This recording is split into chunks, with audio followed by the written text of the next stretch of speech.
denle un fuerte aplauso a Dios por la vida de la alabanza. Niños de Roca Kids, niños menores de 42 años, no es cierto, niños de hasta 12 años, aquí tenemos una escuelita, pásenle, se van a divertir, se los prometo, les van a dar un premio, palomitas, dulces, y aquí los vamos a pasar al frente a hacer examen. Los que se queden van a pasar al frente a hacer examen. Pero bueno, muy bien. Mau, ¿crees que podamos poner las imágenes del evangelismo? Normalmente damos primero el mensaje y luego ya les compartimos alguna otra situación, pero hoy quiero romper un poco el protocolo. Yo no sé por qué salí primero, pero el día de ayer fuimos a hacer una actividad de evangelismo. ¿Qué es evangelismo? Es la actividad por la cual nosotros salimos a la calle a decirle a desconocidos que tal vez no conocen a Dios, que Dios los ama. Nos sorprende mucho porque varios de los que fuimos esperábamos mucho menos, en el sentido de que la gente no lo recibiera, pero ¿sabes qué? Allá afuera la gente está necesitando el mensaje de Dios. Allá afuera hay hombres que se ven así como si nada pasara, pero que están esperando el abrazo de Dios, que están esperando una palabra de consuelo, de apoyo. Hay mujeres de igual manera necesitándolo, y lo que hicimos fue salir a repartirles unos papelitos que viene un mensaje de parte de Dios, y traíamos un cuadro, ahorita lo vamos a ver. Traíamos ese cuadro de nuestras evangelistas, también estrellas, donde le ofrecíamos a la gente tomar un papelito de acuerdo a lo que consideraran en su corazón que les hacía falta.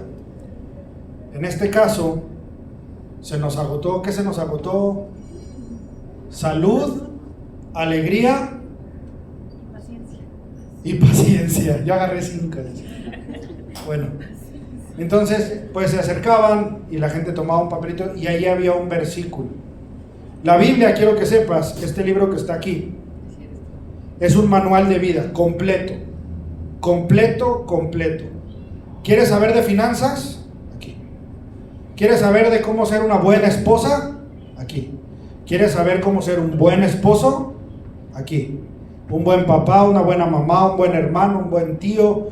¿Quieres saber cualquier cosa? Está en la Biblia. Y en la Biblia también hay palabras para la alegría, valentía, sabiduría, salud, paciencia, paz.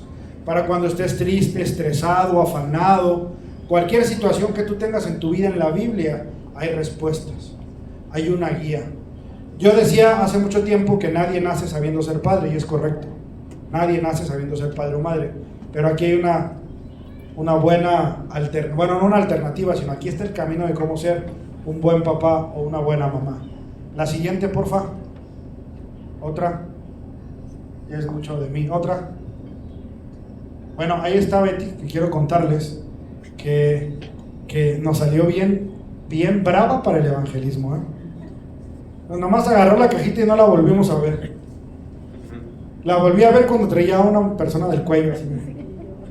Vente para acá, le dijo. Te voy a seguir hablando de Dios. Muy bien a todos. También las dos Betty hicieron un excelente trabajo. Josué, por ahí a mi cuñado. Cámbiale la que sigue, Mau, por favor. Ahí está mi cuñado. Le predicamos a ese muchacho que dice que vive en la calle, que tiene muchas ganas de cambiar su vida. Lo invitamos a que viniera, esperamos que lo haga. Y si no, seguiremos orando por él. La siguiente, Mau. Otra. ¿Nada más salgo yo o qué? Si te pasé más fotos. Bueno, yo te pasé otras, pero bueno. Por allá de aquel lado se ve a mi esposa platicando con una mujer. Estuvimos haciendo esa actividad. Es importante que la gente conozca de Dios. Es importante que no solo nos quedemos en estas 4 paredes. ¿Da pena? Sí. ¿La gente te desaira? Sí. Oye, ¿no quieres leer un mensaje de parte de Dios? No quiero. Y le corren como si les estuvieras quitando dinero, pero la verdad es que no les pedíamos nada más que lo leyeran. Pero es parte del show. Hay quien no te contesta, hay quien te da la espalda, pero a Cristo lo crucificaron. ¿Qué más da si a ti te dicen, ahorita no quiero saber? ¿Qué más da si te dicen, no me importa? A veces te confrontan y te dicen, pero es que Dios no existe, pruébame que existe. Obviamente, para esos casos pues estamos nosotros, que tenemos un poquito más de conocimiento y podemos defender una postura. Pero bueno, quiero felicitarles y agradecerles. Luis también andaba por ahí. Luis era nuestro jefe de seguridad. Él nos cuidaba de los que se nos acercaran medio sospechosos. Ahí estaba Luis, ya traíamos el dinero apartado para la fianza por si nos metían a la cárcel. Hubiera estado padre. Mira, yo quería que llegaran los inspectores a levantarnos, pero no llegaron. Están invitados a la próxima actividad de evangelismo, es una actividad muy bonita. Por ahí también Rosy nos acompañó, gracias, se fue a cuidar a los chamacos. 5 chamacos se fue a cuidar ella solita. 4 chiquitos y mi suegra. Tuviste buena chamba, muchas gracias. Pero bueno, quería que vieran esto porque tiene que ver con lo que vamos. El que está atrás de mí también dijo que iba a venir, no lo veo, esperamos que venga. Ahí, por ejemplo, es la primera vez que a Santa Claus se le da un regalo. Ella se llevó unas palomitas y unas galletas. Y además se llevó una palabra de parte de Dios. Quería que vieran esto porque tiene que ver con lo que vamos a predicar el día de hoy. Que si vieron, si ponemos la imagen de entrada, Mau,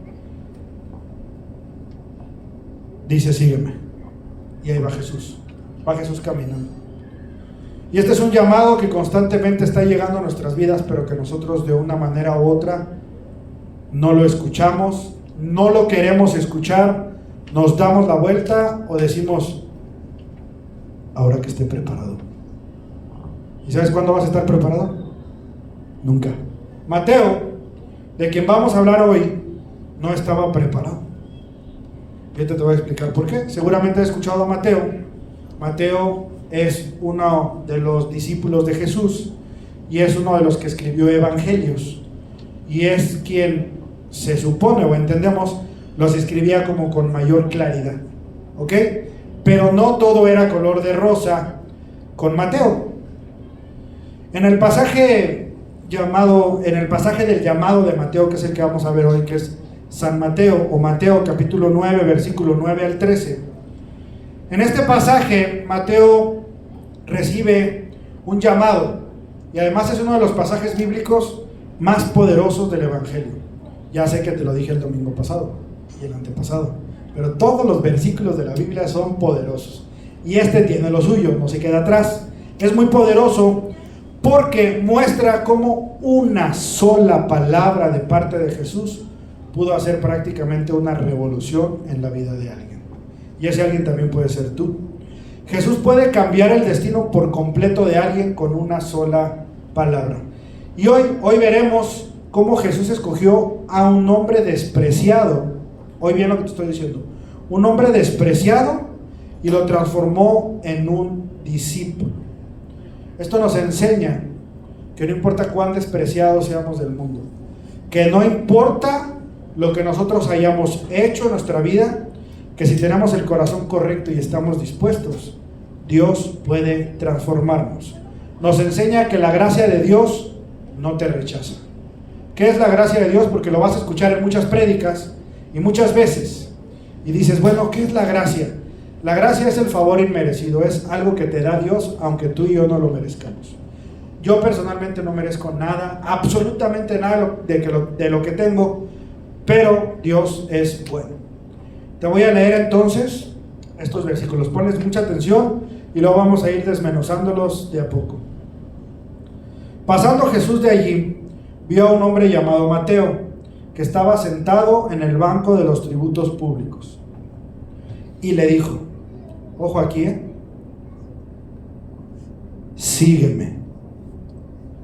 Iba pasando Jesús por la calle y había una mesita, yo imagino que era una mesita, donde estaban los cobradores de impuestos. Ya hemos hablado de los cobradores de impuestos cuando hablamos de saqueo. Los cobradores de impuestos tenían una mesita ahí como Mau y como Josué, y ahí estaban recibiendo el tributo del pueblo. ¿Ok? Entonces Jesús iba pasando, vio a Mateo y lo único que le dijo fue, sígueme. No le dijo, buenas tardes, jovenazo, ¿cómo se encuentra? ¿Qué anda haciendo? ¿Qué va a hacer el domingo? Véngase a la iglesia. Solo le dijo, sígueme. Y se levantó y lo siguió. Y aconteció que estando sentado en la mesa en la casa, he aquí que muchos publicanos y pecadores que habían venido se sentaron juntamente a la mesa con Jesús y sus discípulos. Cuando vieron esto los fariseos, recuerda que los fariseos eran los religiosos de la época. Era como, bueno, no voy a decir, eran los religiosos, los sacerdotes, eran los que estaban en el templo. que principalmente se dedicaban a dos cosas. Una, el estudio de la ley, el estudio de la palabra, de la Biblia de ese tiempo. Y dos, a criticar todo lo que pudieran.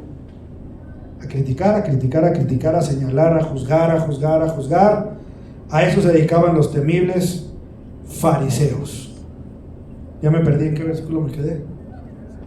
Cuando vieron esto, los fariseos dijeron a los discípulos: ¿por qué come vuestro maestro con los publicanos y pecadores? Los publicanos eran los cobradores de impuestos, que estaban en el mismo rango que los pecadores.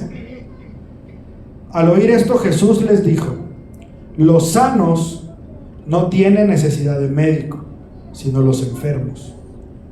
Id pues y aprended lo que significa misericordia quiero y no sacrificio, porque no he venido a llamar a justos, sino a pecadores al arrepentimiento. Muy bien, si quieres ya regresamos a la portada. ¿Quién era Mateo?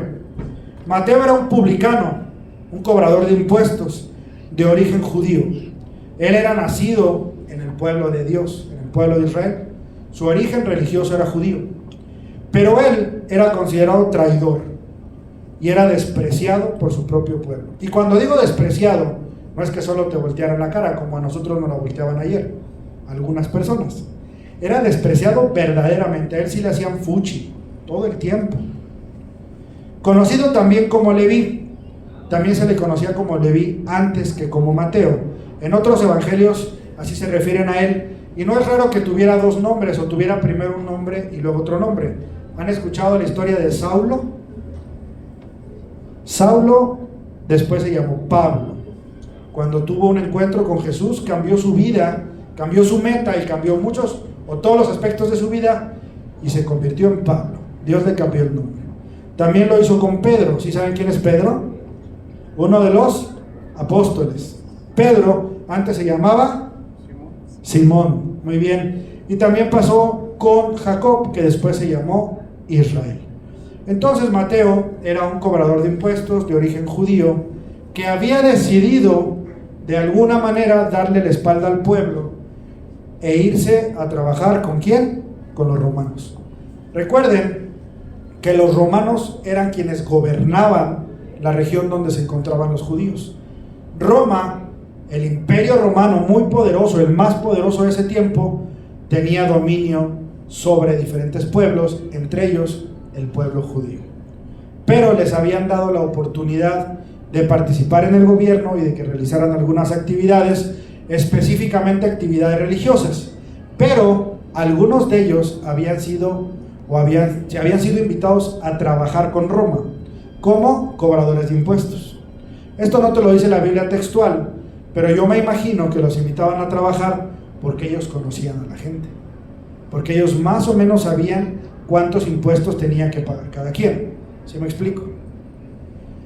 Pero imagínense que una nación diferente, imagínense que vinieran los de Tequisquiapan, ahí hay algunos de Tequisquiapan, aquí a San Juan, y nos conquistaran y les empezaran a pedir que ustedes les pagaran a ellos impuestos. Obviamente era algo que no estaba padre, que no estaba así de, qué padre que me quiten dinero los romanos. Desde luego que era algo que afectaba, porque además de que tenían que pagar tributos, se llamaban tributos, impuestos, además normalmente los publicanos o cobradores de impuestos eran medio malvados y les cobraban de más. Tú tenías que pagar 3 pesos de impuestos, pues él te decía debe 5. Y tenían el poder y el respaldo militar de Roma. Entonces se volvían malvados y la gente no los quería. Los publicanos eran considerados por el pueblo judío como ladrones legales. Quiero que conozcas la historia de Mateo, por eso estamos haciendo tanto énfasis en lo que era un cobrador de impuestos. Era considerado un ladrón legal. Eran vistos como cobradores del pueblo opresor de Roma, es decir, estaban del lado de los malos. Eran excluidos de la sinagoga y tratados como impuros, es decir, los cobradores de impuestos no podían ir a la iglesia, a su propia iglesia. Es decir, cuando te volvías cobrador de impuestos, en ese momento, además de darle la espalda al pueblo, se la dabas a tu fe, a la fe con la que había sido criado. A lo mejor él podía seguir creyendo en Dios, ¿verdad? pero a la sinagoga o al templo no podía ir porque era considerado impuro. O sea, era algo verdaderamente mal visto y horroroso a los ojos del pueblo judío, pero no a los ojos de Jesús. El hecho de que Jesús lo llame demuestra que el evangelio, ojo, mucho ojo, no depende de tu pasado. Es decir, el amor de Dios aplicado a tu vida no depende de tu pasado, depende de tu presente, una vez que aceptaste a Jesús en tu corazón. Esto no quiere decir que te vayas, hagas un desorden de vida, como sea, Dios te va a perdonar. Este es un llamado a que establezcas una relación con Dios, que permitas que Jesús sea parte de tu vida, que Él esté en tu corazón. A veces nosotros no tenemos eso, no damos ese paso porque creemos que no merecemos o no somos dignos de estar con Dios. Y es real, tú y yo no merecemos a Dios, no merecemos a Jesús, pero no depende de lo que nosotros merecemos, depende del amor de Él. Por eso es que nos ama, a pesar de cómo somos. No tal y como somos, sino a pesar de cómo somos. Mateo era profundamente despreciado por su pueblo, y también se entiende y se cree que era una persona adinerada. Pues la Biblia relata en otro evangelio distinto al de Mateo, que después de que Jesús le dice sígueme, Mateo le organiza un banquete. ¿Ok? Un gran banquete, dice la palabra, a Jesús en su casa. De aquí podemos entender dos cosas. ¿De quién es el teléfono? ¿Contesto? ¿No? Bueno. Podemos entender dos cosas de esto. Mateo era adinerado. ¿Por qué? Primero, porque tenía una casa lo suficientemente grande para hacer un banquete. Dos, tenía el dinero suficiente para hacer un banquete. Y los banquetes de ese tiempo eran ostentosos, ¿no? Y sobre todo de alguien que tenía una posición de importancia en Roma, que era alguien influyente en el gobierno romano. Pues obviamente yo me imagino que la mesa era así súper bonita, como la mesa de Betty y de Luis, que nos invitaron a desayunar, grande y muy lujosa. Eso implica que él tenía dinero. ¿Qué es importante el hecho de que tuviera dinero? Ahorita lo vamos a entender. Jesús no rechazó la invitación, Jesús fue al banquete. Dice el versículo que otros publicanos, otros cobradores de impuestos y otros pecadores se sentaron juntamente con Jesús. Mateo, recién convertido, ya evangelizaba llevando a otros a Jesús. De todo el versículo hay muchas cosas muy importantes y muy bonitas, pero esta me recuerda mucho a lo que hicimos ayer. ¿Por qué? Aquí hay personas que son recientemente congregantes, pero que el día de ayer fueron a evangelizar. Mateo, Jesús le acaba de decir sígueme, y Mateo para la noche de ese día ya tenía una pachanga, ya tenía una fiesta donde había invitado a otros pecadores a que conocieran a Jesús. Fíjate nada más que poderoso. No sé a qué hora lo vio, pero vamos a suponer que lo vio al mediodía. Y el banquete fuera a las 6 de la tarde. A las 6 de la tarde ya había llevado personas a la presencia de Jesús. Porque ¿sabes qué? Mateo sabía quién era Jesús. Mateo pudo sentir quién era Jesús. Y lo supo y lo pudo sentir porque se levantó y dejó lo que tenía en la mesa. La palabra no dice, se levantó, hizo corte de caja, entregó a servicios panamericanos y más tarde se presentó con Jesús. La Biblia dice que se levantó y lo siguió. Dejó todo y lo siguió. Y esa es una invitación a ti, a todos nosotros. Deja lo que estés haciendo, levántate y sigue a Jesús. Porque lo que Jesús te ofrece es una buena vida. Una vida en paz. Una vida de calma. Una vida de promesa. De promesa de una vida eterna. De restauración. Una vida de perdón. Una vida de misericordia, una vida de oportunidades. Puras cosas buenas te ofrece Jesús. No te esperes.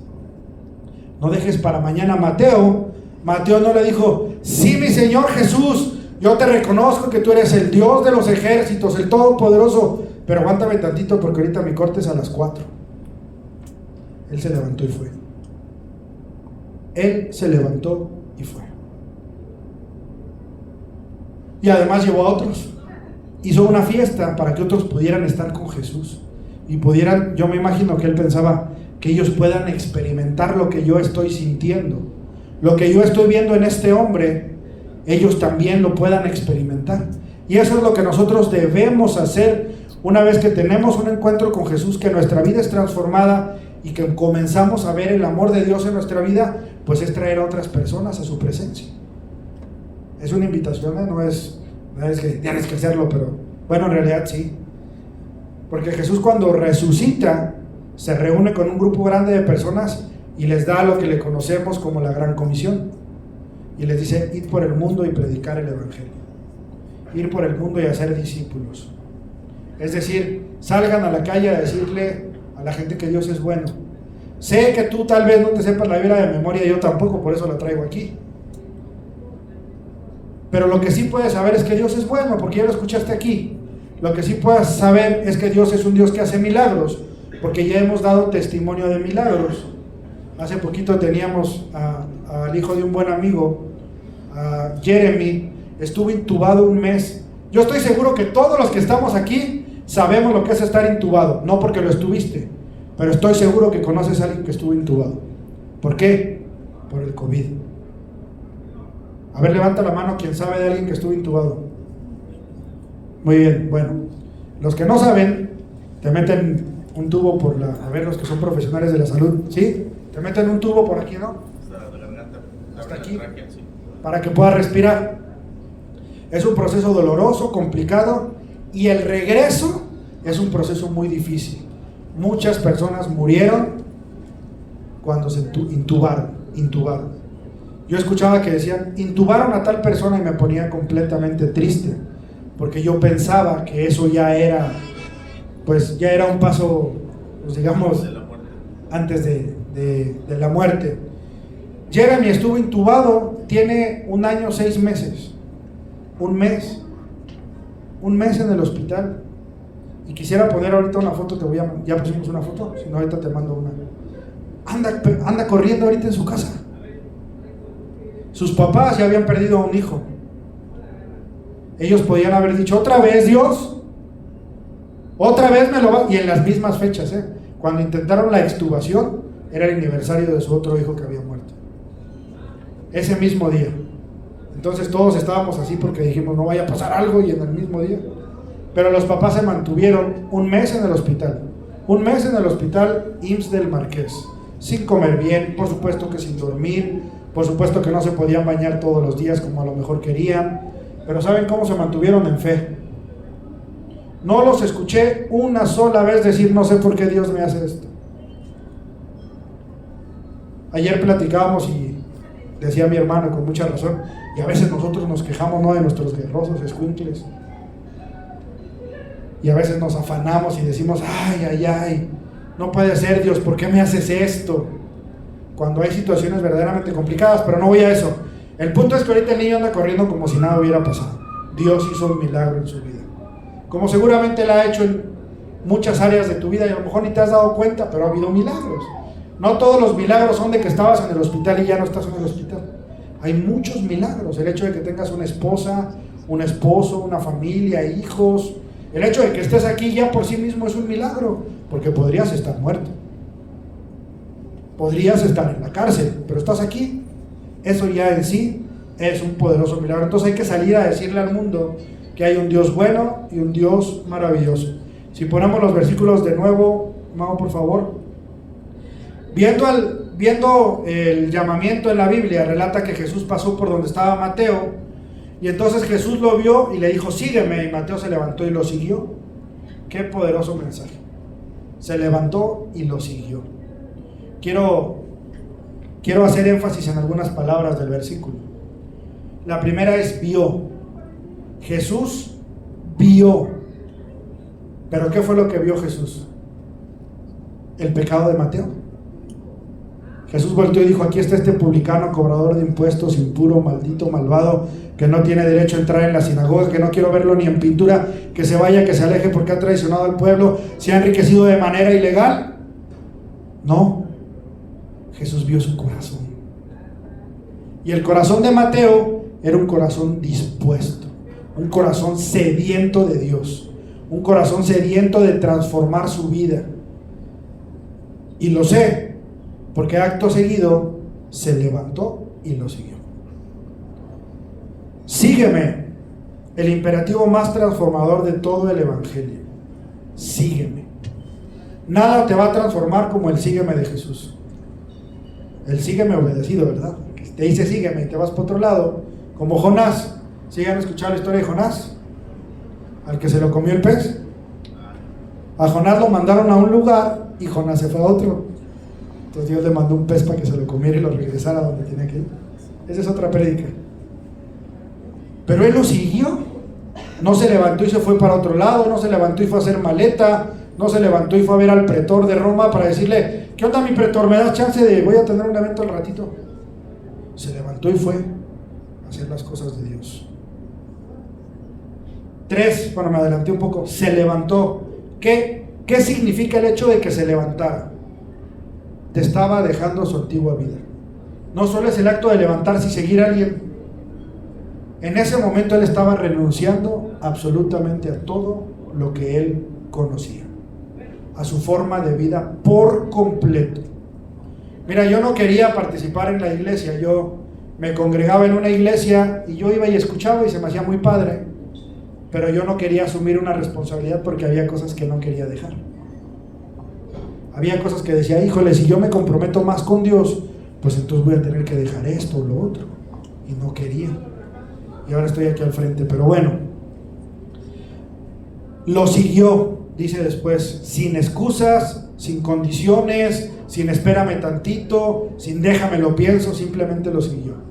Y al seguirlo, Mateo estaba dejando dinero, seguridad, estatus y por completo una vida para iniciar un camino completamente desconocido. Es como si cambiara de ciudad, de amigos, así. Ya no, imagínate, ya no vas a regresar ahorita a tu casa. Ya no te vas a dedicar a lo que sabes hacer por seguir a Jesús. Ya no vas a regresar a tu trabajo, a tu casa, a tu comodidad. Ya no. Ya ni siquiera sabes cómo te va a deparar el futuro. No sabes en qué vas a andar, qué vas a estar haciendo. Pero como era Jesús, Mateo fue capaz de despojarse de todo eso para seguirlo. Hoy Dios no te está pidiendo que dejes tu casa. Hoy Dios no te está pidiendo que dejes las comodidades que tengas. Hoy Dios te está pidiendo que dejes a tu viejo hombre atrás. Hoy Dios te pide que dejes el pecado, que dejes el desánimo. Hoy Dios te está pidiendo que dejes los pretextos y comiences a seguir a Jesús. Todo lo que Él te pide que dejes son cosas que te hacen daño. Jesús no te va a pedir que dejes algo que te hace bien. Él te pide que dejes algo malo para que des paso a una mejor vida, pero además a una vida espiritual activa. Lo único que Él te pide es que dejes lo malo.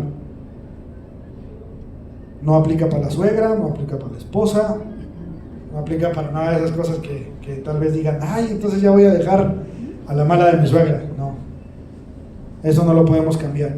Muchos desean seguir a Jesús, pero no queremos abandonar nada. Mateo lo dejó todo en un instante, en un segundo, así de rápido. Y no solo lo siguió, sino que le organizó un banquete. Los fariseos vieron la escena y comenzaron a hacer preguntas en tono de juicio. Vamos a poner el versículo donde dice que los fariseos le preguntaron a los discípulos: ¿cómo es posible que el maestro se junte con ellos? Los fariseos no podían comprender cómo Jesús hacía lo que hacía. Y por supuesto no podían comprender por qué Él hacía algo que ellos no estaban haciendo. Porque solo ellos eran perfectos, solo ellos eran buenos, solo ellos hacían lo correcto. Y nada más alejado de la realidad que eso. Jesús no se contaminó con los pecadores del banquete. Jesús los santificó. Jesús no se mezcló. Jesús les dio esperanza. Jesús les dio oportunidad. Y de nueva cuenta Jesús no dijo: ¿a poco me vas a sentar ahí con toda esta bola de pecadores? No, yo aquí no voy a comer. Yo como en la barra o como en en la sala porque aquí hay puro pecador. No, Jesús se sentó a comer con ellos, con los pecadores, con los que se portaban mal. Jesús vino a buscar y a salvar lo que se había perdido. Dice este versículo, pero también lo encuentras en Lucas capítulo 19, versículo 10. Quiero que hagas una reflexión muy rápida acerca de la religión en dos aspectos. La religión normalmente excluye. Hay una religión que no la voy a mencionar, ¿verdad? Pero si te descubren cometiendo un pecado, te corren. Ya no puedes ir al templo en la actualidad. Ya los demás miembros de la iglesia, aunque sean tu familia, no te pueden hablar. No los estoy criticando, solo te estoy exponiendo cómo es que operan ahí en la religión. Entonces, si tú pecaste porque eres humano, porque eres carne, porque eres débil y porque el único que no pecó fue Jesús, ellos te dejan de hablar y te expulsan. ¿Qué hizo Jesús? ¿Los expulsó del reino? ¿Acabó con ellos? ¿Les mandó un rayo? Se sentó a comer con ellos.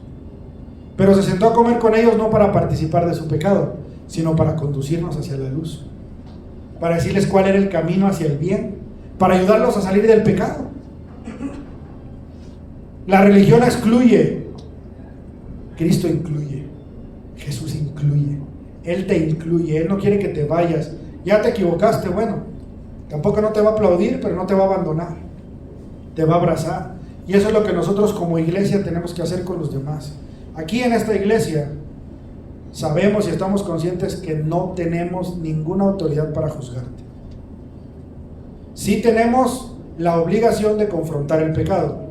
Si nosotros vemos que hay un pecado, que está alguien incurriendo en un pecado, tenemos que hacérselo saber, con base a lo que dice la Biblia, no a lo que yo crea.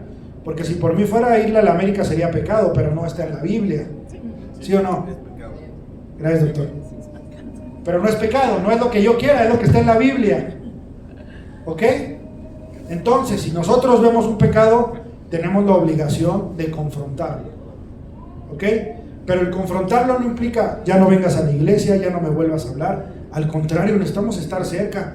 Y eso necesitan hacerlo ustedes que ya conocen de Jesús, que ya entregaron su vida a Cristo. Cuando vean el pecado, confróntenlo. No participen del pecado. No participemos del pecado. Yo estoy bien. Ya que los demás hagan lo que quieran. O los ayudas a que pequen. No, pues no se puede. No debemos hacerlo. Debemos confrontarlo. La religión señala: pecador, pecador, pecadora, pecador, pecadora, pecador, pecador, pecador. Cristo restaura. Cristo te dice: hijo, hijo, hija, hijo, hija, ven, ven. Los que son papás, yo les pregunto: si su hijo comete un error, ¿lo dejas de amar? Lo castigas, ¿verdad? Y está bien, porque dice la Biblia que padre que ama corrige. Lo castigas, pero no dejas de amarlo. Si mi hijo, todos los días mi hijo me da tela de dónde cortar, el chiquillo, y pues obviamente lo tengo que castigar, porque si no es obediente, tiene que saber que hay consecuencias. Porque si todo le toleras, va a crecer sin saber que hay consecuencias en los actos. Pero yo no dejo de amarlo, ni tampoco quiero que se vaya de la casa porque tiró leche sobre el sillón. No, quiero decirle que no debe de tomar leche en el sillón, que para eso es una mesa. O que si lo va a hacer, pues sea cuidadoso, pero no lo voy a correr de la casa. Jesús no corrió de la mesa a los pecadores con los que estaban. Entonces, recuerda que con Dios y con Jesús es una cuestión de relación, no de religión. La religión es todo aquello que separa al hombre de Dios. Pasos, protocolos, ideas, cosas que no están en la Biblia. Lo que quiere Dios de ti es que conozcas el camino para llegar a Él y para tener una relación. A veces pensamos que algo está en la Biblia y no está, por ejemplo. Y eso hace que nosotros pongamos nuestra fe en el lugar equivocado. O que vayamos a pedirle a quien no tenemos que pedirle, porque según la Biblia no tiene autoridad para conceder. Y perdemos tiempo. Y perdemos la oportunidad de tener una relación directa con Dios. Dice Juan 14:6, Jesús diciéndoles: yo soy el camino, la verdad y la vida, nadie viene al Padre si no es por mí. Está muy claro el versículo. Nadie accede a Dios si no es a través de Jesús. Entonces ponte contento porque no necesitas una religión, Necesitas una relación con Dios. Eso es lo que necesitas. La religión, lo que importa es tu relación con Dios a través de Jesús. ¿Ok? Yo quiero que te hagas la siguiente pregunta en tu mente. ¿Cuántas veces has sido despreciado o juzgado? Por la razón que sea. Mira, por eso hay un dicho que dice, no soy monedita de oro, ¿no? Y luego hay otro dicho que dice, nadie es profeta en su tierra. Total, hagas lo que hagas, te van a señalar. Si te portas bien porque te portas bien, qué flojera, no toma, qué aburrido, qué clase de vida de llevar. Yo no tomo, no fumo y me divierto y tengo una vida bien, divertida. Pero de todos modos me juzgan. Qué flojera, no, imagínate, qué aburrición. Si haces mucho deporte, pues que estás loco. Si no haces deporte, porque no haces. Si te portas bien, porque te portas bien. Si te portas mal, porque te portas mal. Si estás alto, porque estás alto. Estás chaparro, porque estás chaparro. Por todos somos señalados y juzgados. ¿Ok? Ojo, no por eso te estoy diciendo, haz cosas malas, todos te van a señalar. No, tú tienes una buena vida correcta. Aléjate de las drogas, aléjate del alcoholismo, porque eso no le trae nada bueno a tu vida, hermano. Por más que me quieran decir, pero una no hace daño. No, una no hace daño, pero tampoco hace bien. Pero es que en Europa se toman una copita de vino tinto y les ayuda a la circulación del corazón. En Europa, y se toman una. Pero bueno, Dios no te desprecia. Si ya te han despreciado, si te han juzgado, Dios no te desprecia. No te detengas a decir, pero yo cómo voy a ir a la iglesia o cómo voy a tener una relación con Jesús si soy un pecador. Pues porque eres un pecador necesitas una relación con Jesús. Eso es lo que te hace necesitar a Jesús. Dice el versículo que Él no vino por los que estaban sanos, Él vino por los enfermos. Él no vino por los santos y puros, Él vino por los pecadores. Si tú eres santo, puro, si tú no pecas, si tú cumples la ley, pues no te preocupes, no ocupas. Pero si has pecado, aunque sea chiquito, pues ya ocupas. ¿Cuántas veces dijiste, ahora no estoy preparado? Alguien que tenga el valor de decir, yo dije no estoy preparado para conocer de Dios. Ahora que me porte bien. No, ahorita no, porque fíjate que tengo 4 fiestas en la semana y las 4 van a terminar mal. Entonces, pues ya pasando la semana, pues ya veo si sigo a Cristo. Híjole, ahorita no puedo, Señor, porque traigo compromisos. Pero ¿qué pasa cuando necesitamos de Diosito? Ahí sí, ¿verdad? No queremos que Diosito nos diga, espérame tantito, ahorita estoy ocupado. Cuando viene la necesidad a tu vida, ¿no te gustaría un Dios que te dijera, híjole, no puedo, ahorita no puedo porque no estoy dispuesto a dejar de jugar mi partido de fútbol? O sabes que ahorita no te puedo hacer el milagro porque pues tengo que jugar póker al ratito a las 4. Yo no quiero un Dios así. A las 7. Entonces, que no te detenga en tener una relación con Dios el decir no estoy preparado. Y tampoco te detenga para invitar a otras personas el hecho de decir, ese no está preparado, porque yo conozco muchos que no están preparados. Y yo no estoy preparado. Nos preparamos. Y estamos en un constante camino hacia la preparación, hacia la santidad, dice la palabra. Pero no pongamos el pretexto de acudir a las cosas de Dios porque no estamos preparados, porque estamos en pecado, pues es por eso que necesitamos de Dios. No perdamos el tiempo, no perdamos la oportunidad de tener una buena vida. Mira, de verdad vale la pena seguir a Jesús. Te da paz cuando antes tenías más estrés. Cuando tú sabes que Jesús tiene el control, sí te puedes preocupar, me queda claro, pero sabes que hay alguien que tiene el control, no estás solo. No estás solo. Y no está padre estar solo. A veces, en ratitos, pero por lo general no está padre. Y ahora si tienes a un Rey todopoderoso, bueno, que te ama y que quiere vivir una vida contigo de amor, de apoyo, de compañía, pues qué mejor. Qué mejor, porque los problemas, las dificultades, las carreras, los sueños, no los vas a librar o a alcanzar solo, los vas a hacer de la mano de Dios. Y eso vale, y vale la pena mucho. Jesús, ojo, no te pide primero que cambies. No te pide que cambies para que vengas a Él. Te cambia cuando comienzas a seguirlo. Yo soy bien enojón, yo tengo un carácter de la fregada. Tengo que cambiar antes de poder seguir a Dios, porque a Dios no le va a gustar un vato que se enoja por todo. Así no funciona, es al revés. Es como reconozco que estoy mal, lo voy a seguir. Y cuando lo sigo, en ese proceso yo empiezo a ser transformado. Mi vida empieza a cambiar, sí o sí. Es un proceso, no es magia. Es un proceso y lleva su tiempo. Y en tu vida lleva tiempo diferente que en la mía. Y así en la de cada uno de nosotros. No te desesperes. Ese proceso se va a concluir y va a llegar a buen puerto. No esperes el momento perfecto, porque ese momento no existe. Y si existiera el momento perfecto para entregarle tu vida a Cristo, sería en este momento. Este sería el momento perfecto para que tú hoy hagas un compromiso con Dios. Y ese compromiso lo lleves al siguiente nivel.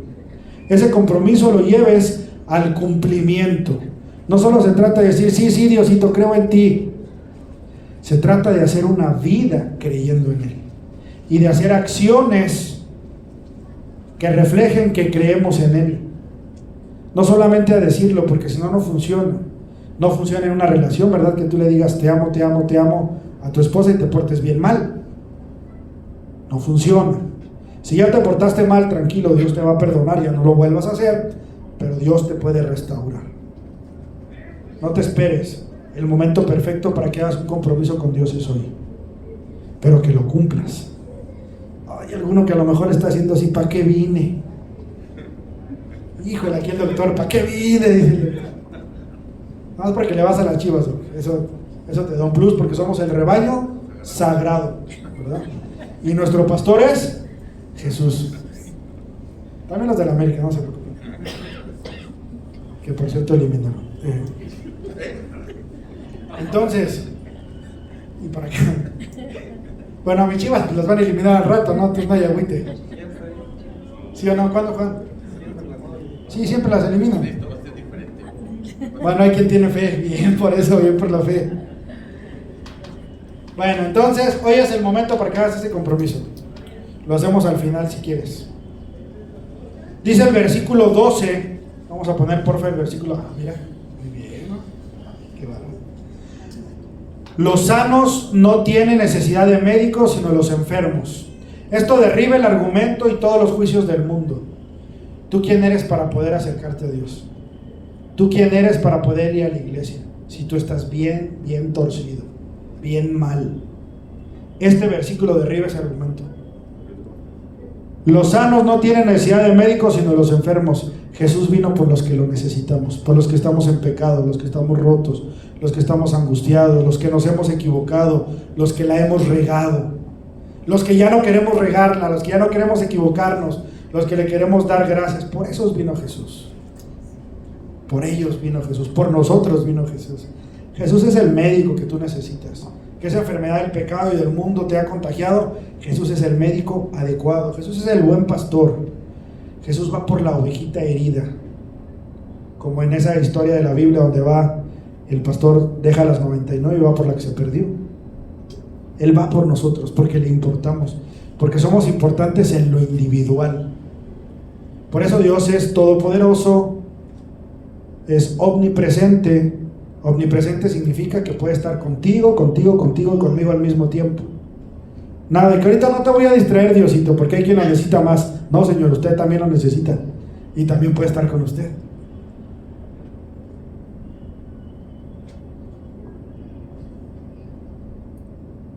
El siguiente versículo dice: misericordia quiero y no sacrificio.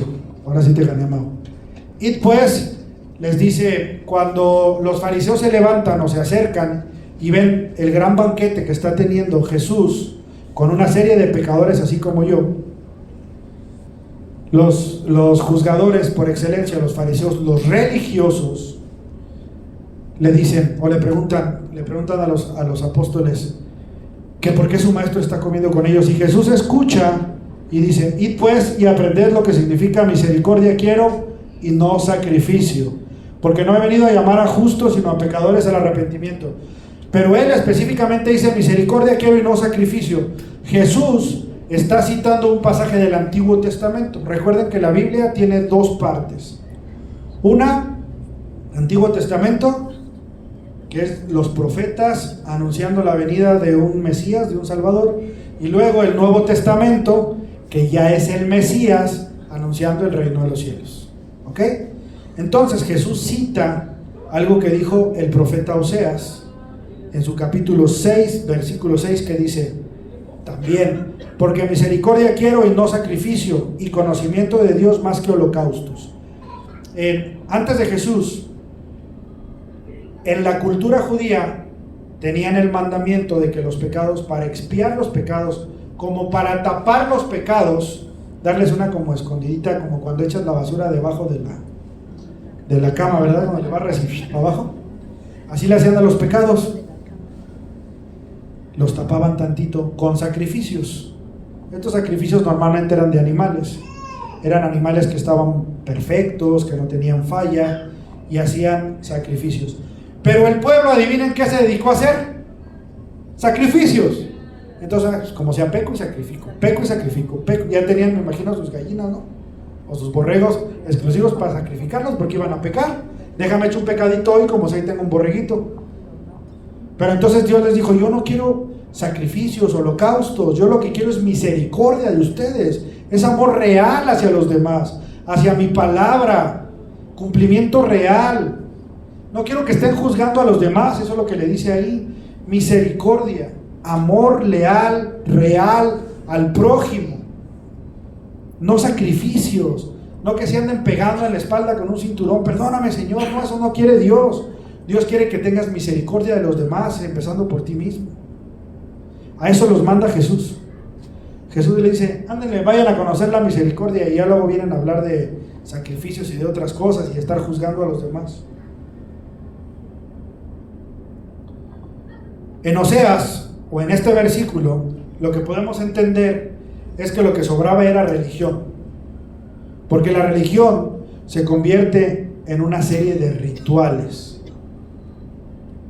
Rituales para esto, rituales para el otro, rituales para esto. Entonces mucho ritual, y poca palabra, poca enseñanza, poco aprendizaje de la palabra de Dios. Rituales, poca palabra, nunca aprendemos.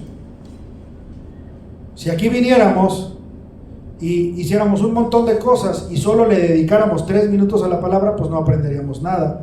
Hoy por lo menos te vas a ir de este lugar sabiendo que Dios no te juzga y te ama, y que además está en la Biblia, y que además quiere tener una relación contigo. No te vas a ir en blanco, aunque no hayas puesto mucha atención. El versículo también demuestra que ahí había mucha apariencia. Los religiosos de ese tiempo eran más apariencia que nada. Estaban en la calle, oraban y le hacían el cuento para que lo vieran que era santo, pero por dentro, les dijo Jesús, son sepulcros blanqueados, están muertos por dentro, porque es pura apariencia. El reino de los cielos, las cosas de Dios, Jesús no quiere que vivamos de apariencias. Quiere que seamos reales, que seamos verdaderos. Jesús enseña que Dios quiere un corazón, no un ritual. Jesús enseña que Él quiere compasión, no apariencia. No te hagas el santo, ten compasión de los demás. Él quiere una relación, no religión. No te lo digo yo, está en la palabra.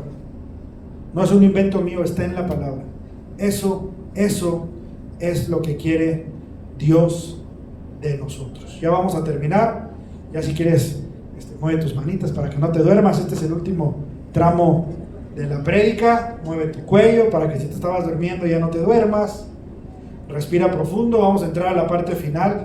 Lo vamos a hacer acompañado de mi cuñado, que se va a echar una rola. ¿Han oído han oído hablar del buen samaritano? ¿No? Bueno, es un buen samaritano, dicen, para expresar que es una buena persona. Pero esto no es solo un dicho, tiene una historia en la Biblia. Y esta historia se da, voy a ser muy breve porque también es una prédica completa. Venía un sacerdote y fue asaltado en el camino. Ellos caminaban mucho porque no había vehículos. Este sacerdote es asaltado, le quitan sus pertenencias, lo golpean y queda tirado en el piso el sacerdote. Y entonces en el camino en el que iban, estaba el sacerdote tirado y pasaba la gente, pasaban los judíos que deberían de haber conocido que era un sacerdote, pero los judíos lo veían tirado y le daban la espalda y se iban. Sin embargo, un samaritano, que samaritano era alguien que venía del pueblo de Samaria. El pueblo de Samaria era un pueblo que estaba peleado con el pueblo de Israel. Es decir, los samaritanos estaban peleados con los judíos. Entonces el samaritano, cuando vio al sacerdote tirado, pues digamos que tenía todo el derecho de, bueno, no el derecho, pero se entendía que se fuera, porque ese era su enemigo. Era su enemigo en varios aspectos, principalmente en la fe. Pero el samaritano no aplicó religión. El samaritano aplicó misericordia. Y dice la palabra que el samaritano lo levantó, lo ayudó, se lo llevó a su casa, lo cuidó, lo curó, lo alimentó. Eso es lo que Dios quiere de nosotros.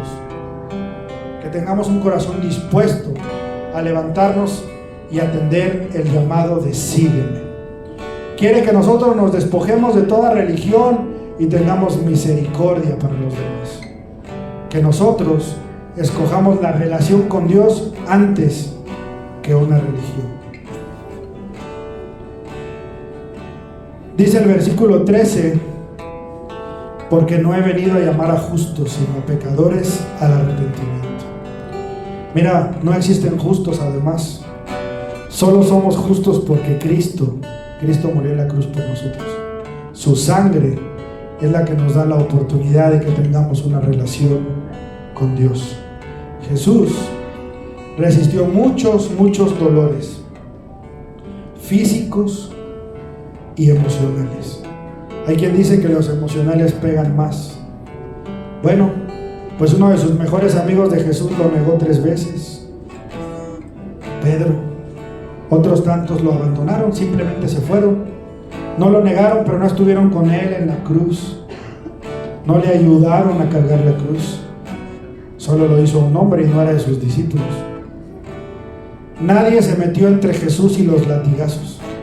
Fue su propio pueblo el que lo señaló. Incluso cuando los romanos dijeron: no encuentro culpa en este hombre, dijo Poncio Pilato. Pero su pueblo lo abandonó, su pueblo lo traicionó.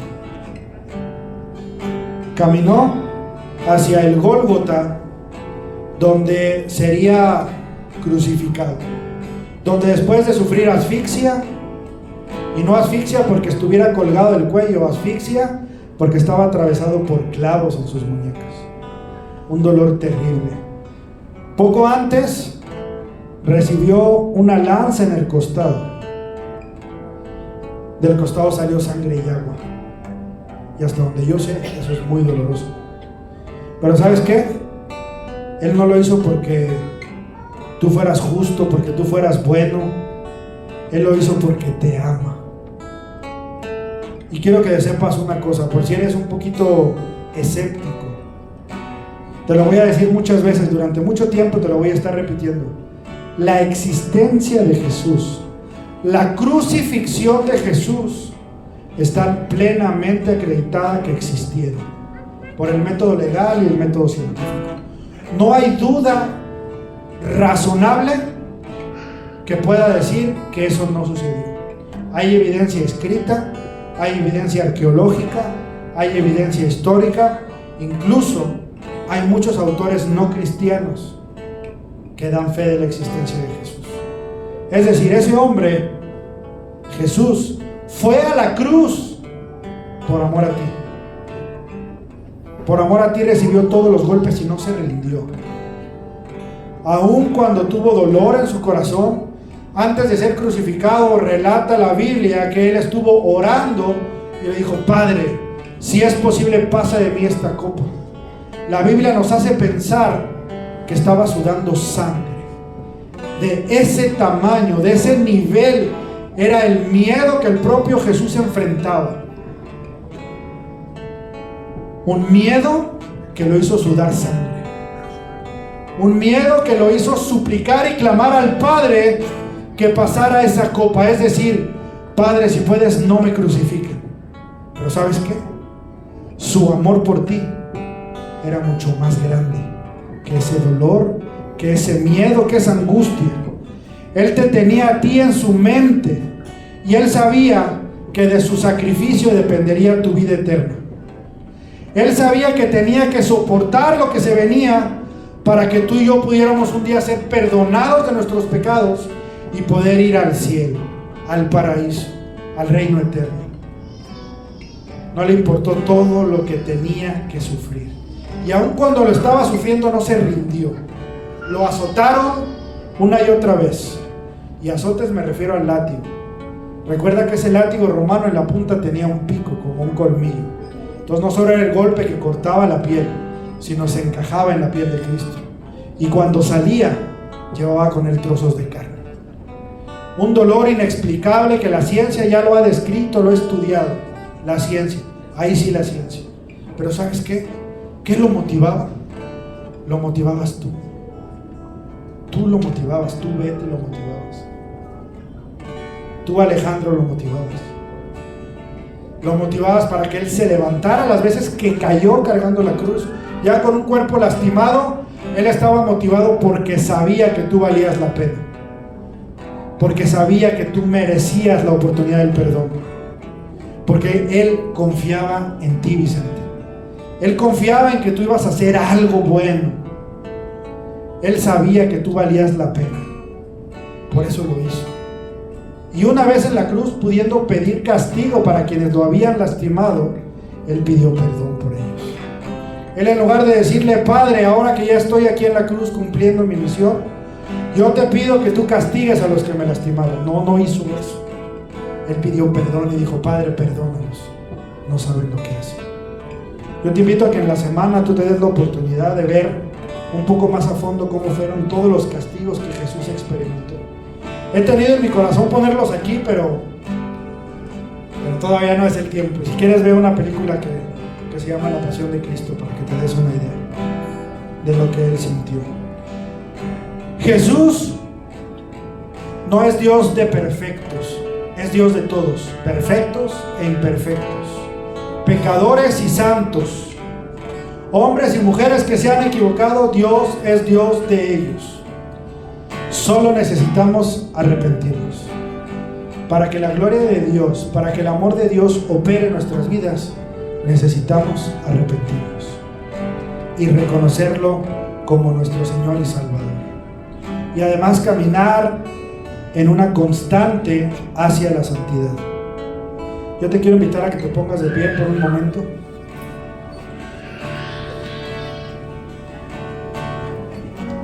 Hoy, como a Mateo, Jesús te ve y te llama. Jesús está esperando tu respuesta. Yo te pregunto, ¿qué le vas a contestar a Jesús? Yo te invito a que cierres tus ojos, cierra tus ojos unos momentos y ponte a pensar en aquellas cosas en las que tú te has equivocado. Y dile: Señor, perdóname. Perdóname porque por mi enojo lastimé a alguien. Perdóname porque por mi desesperación abandoné a alguien. Pídele perdón por eso que tú has hecho. Si estás aquí con tu esposo, con tu esposa, con tu pareja, yo te invito a que le des un abrazo. Yo te invito a que le digas: perdóname las veces que te he lastimado. Perdóname las veces que te he fallado. Si estás con tus hijos y tienes algo en tu corazón que decirle, este es el momento. Si estás con tus papás y quieres decirle algo, dile: perdóname. Perdóname si te he fallado. Y ahora dile a Dios: perdóname, Dios, si te he fallado, porque estoy seguro que lo he hecho. Y si es tu voluntad, ponme mucha atención, si es tu voluntad el día de hoy caminar de la mano de Cristo, si es tu voluntad hacer propio y recibir ese sacrificio tan hermoso y perfecto que hizo Jesús en la cruz, si hoy tú dices: gracias, Jesús, por cada latigazo, gracias, Jesús, por cada dolor que tuviste que enfrentar por mí. Si tú quieres agradecerle, la mejor manera de hacerlo es reconocer su sacrificio, es reconocer su autoridad en tu vida, es reconocer que Él es tu suficiente y único Salvador. Si es así, te invito a que repitas después de mí: Señor Jesús, hoy te abro mi corazón, hoy te reconozco y te acepto como mi único Salvador. Hoy te pido perdón por todo aquello que te ha lastimado, por cada pecado, por cada error cometido. Hoy me arrepiento, Padre. Y hoy te pido que tú tengas una relación conmigo. Hoy te pido que envíes a tu Espíritu Santo a morar en mi corazón. Dile gracias, Jesús. Gracias, Jesús. Y comienza a darle gracias por lo que sabes que es bueno en tu vida. Dile gracias, Padre, por mis hijos. Gracias, Padre, por mis padres. Dile gracias. Gracias, Jesús, porque hoy pude levantarme de mi cama y venir a este lugar. Gracias porque hoy hubo un plato de comida en mi mesa. Gracias porque hubo un techo sobre mi cabeza. Gracias. Gracias porque me trajiste aquí. Señal de que has hecho muchos milagros toda la semana para que yo hoy pueda estar en tu presencia. Te doy gracias, Jesús. Gracias.